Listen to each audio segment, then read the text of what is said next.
You know, one of the most common things that we get questions from our community is, when is Dr. Joe going to talk about abundance?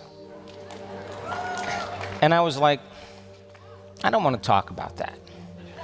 There's other people that can talk about that. I don't want to talk about that because I think people have hang-ups about the relationship with money or their beliefs or programs, and it's like talking about religion or politics. I just kind of set it aside. You know, it's your own business. And they said, why don't you teach something on it? And what did I say? No, I don't want to. And they asked me again, and then I said, I don't want to. And then I had to have a talk with myself. I said, hey, Joe Dispenza, what is your mission? What is your purpose?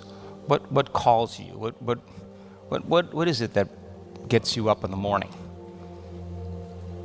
I was like, well, to help people, to make a difference in people's lives, to make them more whole, more happy, more healthy, more creative, more free.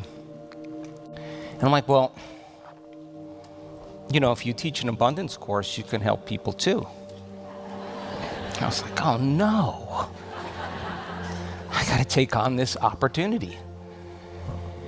Because my mission really is to transform individuals so that they can transform their lives in some way.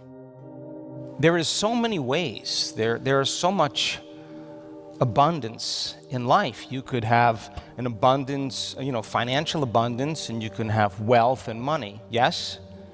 You could have an abundance of energy, an abundance of vitality, an abundance of health.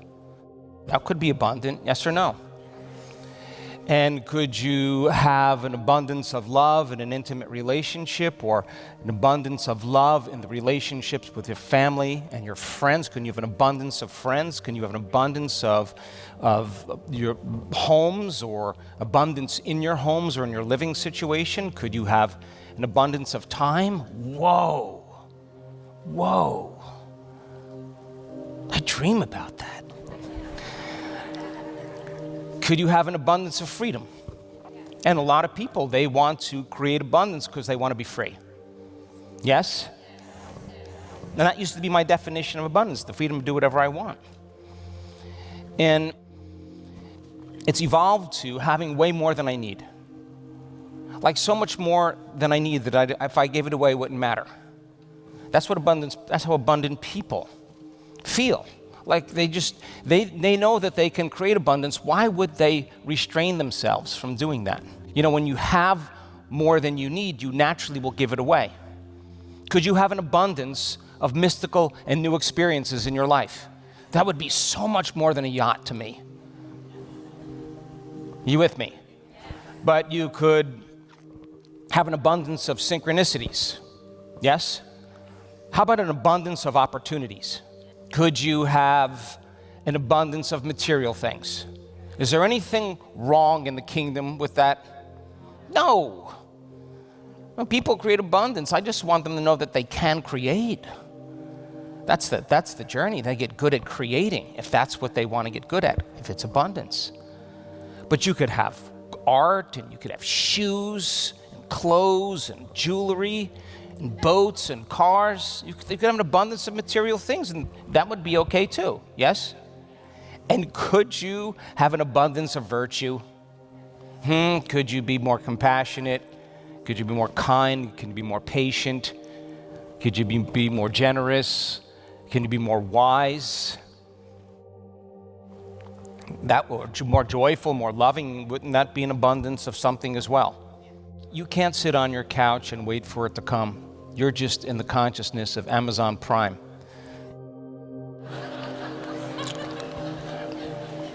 You got to do something. You got to get up, and I don't care what it is. Even if you're going to create reality, you got to stop doing something and start doing something else. You got to choose you. You got to get out of your resting state and do something.